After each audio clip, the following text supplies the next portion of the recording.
Hello everyone. Another month, another Indiebox. Let's find out what's inside. Alright. Last one was really cool. I really liked those supremely retro graphics. Ah, that pottery art is just so nice. Towerfall, Darkworld. Never heard of this game.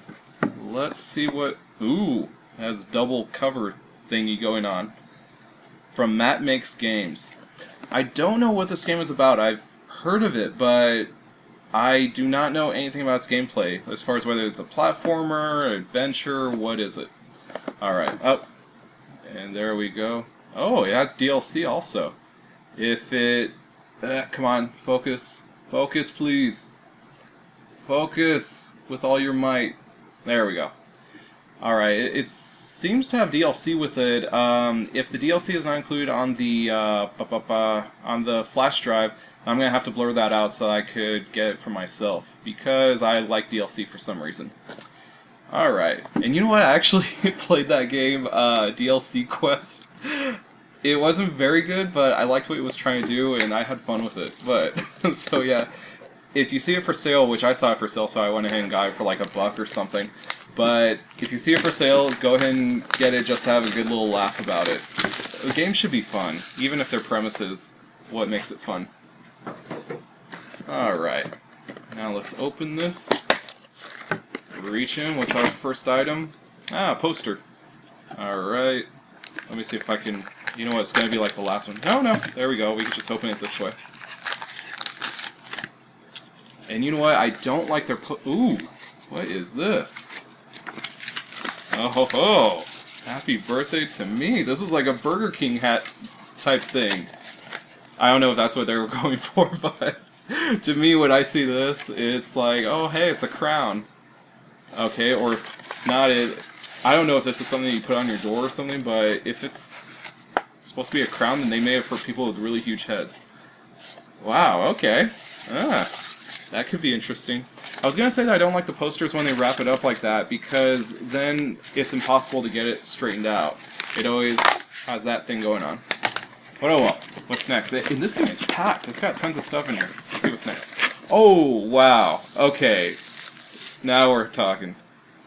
Alright, this is not a very good controller like, for instance, on the Super Retro Trio, which is fantastically amazing.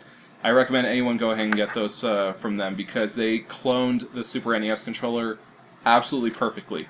But this one, it's the same one that we got in the... what was that? Super Win the Game.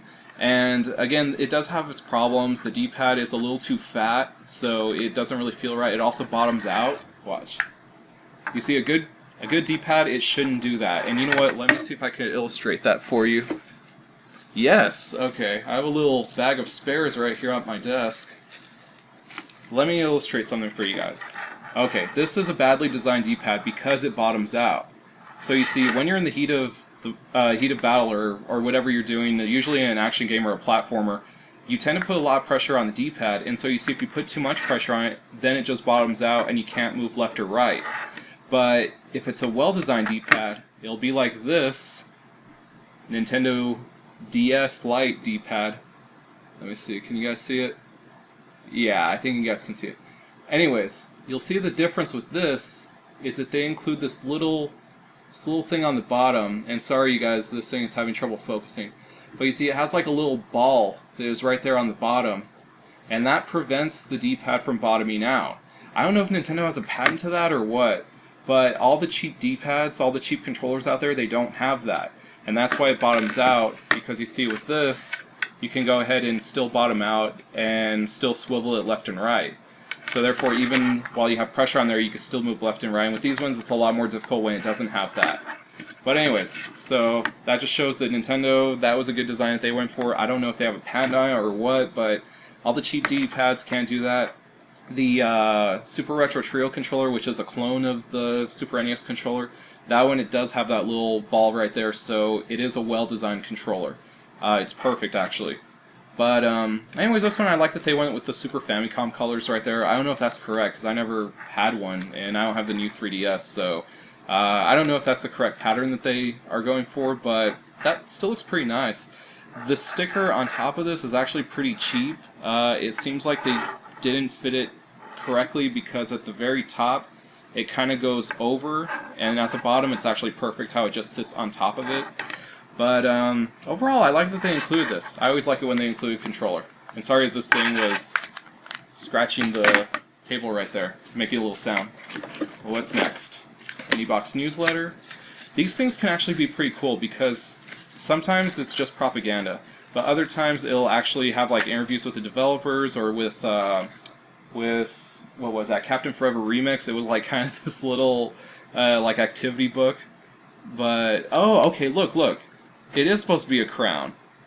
Look, cut along the dotted line. Don't cut off your fingers.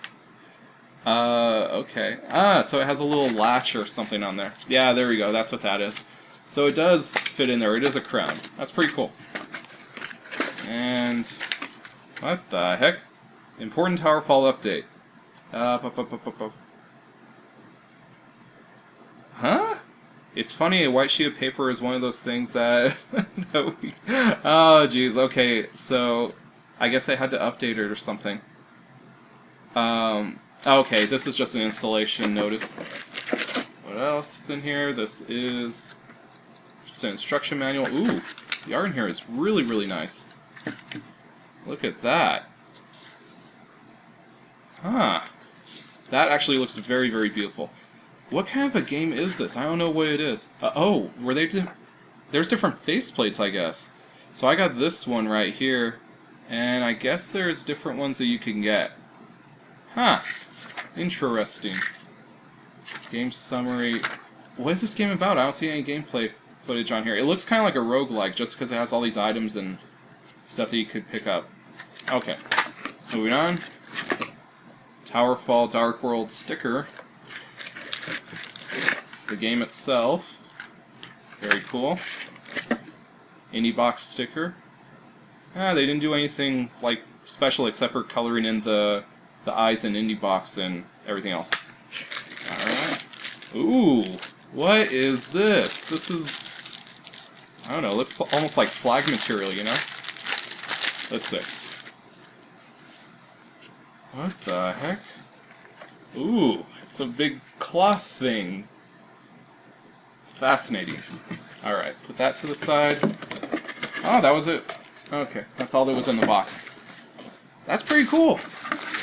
Alright, then I shall see how this game performs. Alright guys, I've been playing Towerfall. I haven't been able to put a lot of time into it though, I've just been a little busy lately. But so far I'm really liking the game. The mechanics in this game are great. You basically have like a set amount of arrows and you need to recover those arrows because you can't really get any refills or anything. The controls are really easy to get the hang of. There's only 3 buttons. There's a button to shoot the arrows, a button to jump, and a button to dash.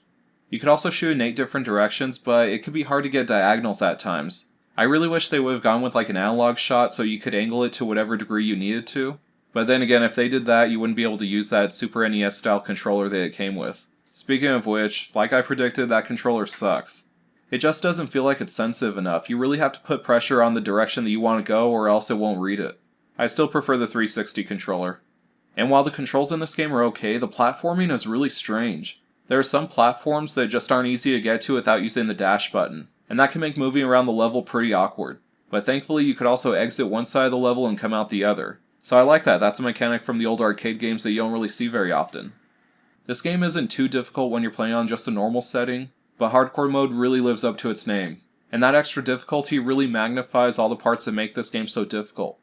There's a lot happening on screen all the time, so it's really hard to keep an eye on everything so you don't run into enemies. Because it's very easy to do that and you'll start running out of lives very quickly.